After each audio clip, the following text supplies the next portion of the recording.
ইমাম শাফি রহমতুল্লাহ আলাইহি বলেন, যেসব ঘরে মানুষ ফজরের সময় ঘুমিয়ে থাকে সেই সব ঘরে আল্লাহর রিজিক আসে না। তিনি বলেন, ফজরের সময়টা হলো আল্লাহ তাআলার দান করার সময়। এই সময় তিনি রিজিক বন্টন করেন। আমাদের প্রিয় নবী সাল্লাল্লাহু আলাইহি ওয়াসাল্লামের হাদিসেও এই কথা এসেছে, তাই না?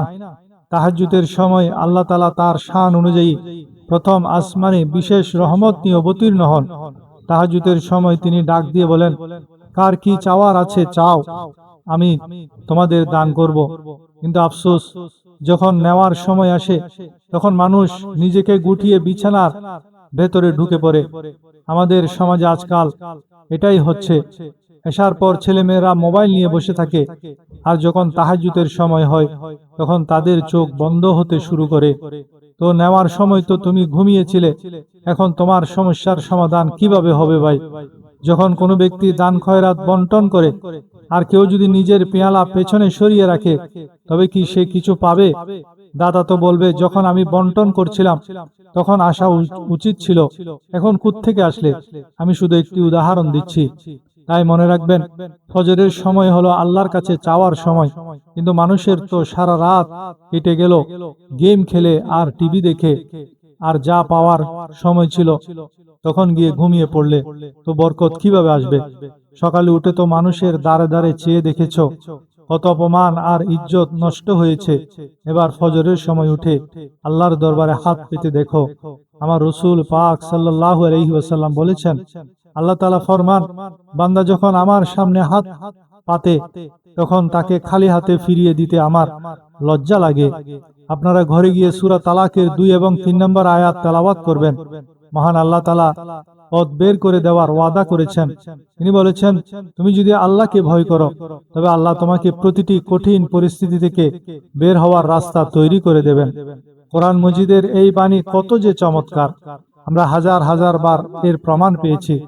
শত শতবার আমি নিজে এটি বাস্তবে পরীক্ষা করে দেখেছি। আল্লাহ তাআলা স্পষ্ট বলেছেন, কঠিন অবস্থা থেকে বের হওয়ার পথ তো দেবেনই, সাথে সাথে এমন অবধারিত জায়গা থেকে রিজিক দেবেন যা তুমি কখনো কল্পনাও করতে পারোনি। এক সাহাবী ছিলেন হযরত আউফ বিন মালিক রাদিয়াল্লাহু তাআলা আনহু। তিনি একদিন এসে বললেন, হুজুর, আমার ছেলেকে কাফেররা বন্দী করে নিয়ে গেছে, আর আমার ঘরে আগে থেকে ভীষণ অভাব অনটন। আমি এখন কি করব হুজুর? নবী পাক সাল্লাল্লাহু আলাইহি ওয়াসাল্লাম বললেন, আল্লাহর উপর পূর্ণ ভরসা রাখো। ঘরে গিয়ে স্বামী স্ত্রী দুইজনে মিলে বসে এই তাসবিহটি পড়তে থাকো, লা হাওলা ওয়ালা কুওয়াতা ইল্লা বিল্লাহিল আলিয়্যিল আযীম। তিনি বলেন, আমি ঘরে গিয়ে মাত্র কয়েক তাসবিহ পড়েছিলাম, অমনি দরজায় দস্তক পড়লো, কড়া নেড়ে উঠল। দরজা খুলে দেখি আমার ছেলে দাঁড়িয়ে আছে, আর পেছনে তাকিয়ে দেখি সে 400 ছাগল সাথে নিয়ে এসেছে। আমি অবাক হয়ে জিজ্ঞেস করলাম, বাবা, এত ছাগল কোত্থেকে আসলো? ছেলে বলল, আব্বা জান, কাফেররা আমাকে একটি প্রাসাদে বন্দী করে রেখেছিল। আমি খুব চিন্তায় ছিলাম, কিন্তু কিছুক্ষণ আগে হঠাৎ না জানি কি হলো, আমি হাত নাড়াতেই হাতের রশিগুলো একা একাই খুলে গেল, নিচ থেকেই খুলে গেল। বাইরে এসে দেখি পাহারাদারদের উপর তন্দ্রা চেপে বসেছে, তারা বেহুশ হয়ে পড়ে আছে। কাছে 400 ছাগল বাঁধা ছিল। আমি দরজা খুলতে ছাগলগুলো আমার সাথে সাথে দৌড়াতে শুরু করলো। আমি মাইলকে মাইল পথ হেঁটে চলে আসলাম, কেউ আমার পিছু নেয়নি। তখন পিতা বললেন, চলো বাবা, আগে রাসূলুল্লাহ সাল্লাল্লাহু আলাইহি ওয়াসাল্লামের কাছে গিয়ে জেনে আসি এই সম্পদ গ্রহণ করা আমাদের জন্য জায়েজ হবে কিনা। দেখুন, আল্লাহর উপর ভরসা করলে কিভাবে আর্থিক সমস্যার সমাধান হয়। সাহাবী বলেন, আমরা রসুলের দরবারে গিয়ে দাঁড়াতেই নবী পাক মুস্কি হেসে বললেন, দেখলে তো মহান আল্লাহর অনুগ্রহ, তোমার ছেলেও ফিরে এসেছে, আর তোমার দারিদ্র্যের অভাব অনটনের ও সমাধান হয়ে গেছে। এগুলো কাফেরদের ফেলে যাওয়া গনিমতের মাল, এগুলো নিজের সম্পদ মনে করে ব্যবহার করো।